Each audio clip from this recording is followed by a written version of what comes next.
తాజా 30 ఆంధ్రప్రదేశ్ రాజకీయాలు హాట్గా నడుస్తున్నాయి. కొత్తగా మంత్రి పదవుల్లోకి వస్తున్నవారు ఖుషీగా ఉంటే పదవులు ఊడిపోతున్నవారు ఉడికిపోతున్నారు. 6గురిని మంత్రి పదవుల నుంచి తప్పించాలని మొదట చంద్రబాబు అనుకున్నారు.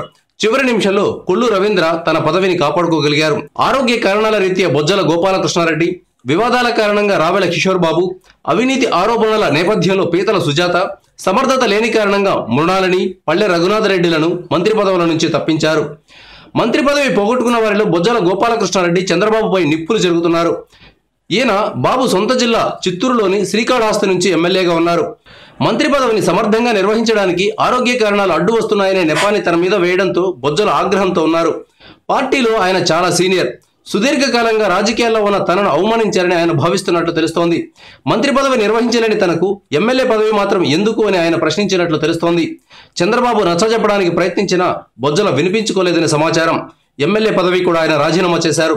తెలుగుదేశం పార్టీ కూడా బొజ్జల గుడ్ బై చెప్తారని ఆయన సన్నిహితులు అంటున్నారు. టీడీపీ నుంచి వైదొలగి భవిష్యత్తులో వైసీపీలో చేరే అవకాశాలున్నాయని రాజకీయ పరిశీలకులు అంచనా వేస్తున్నారు.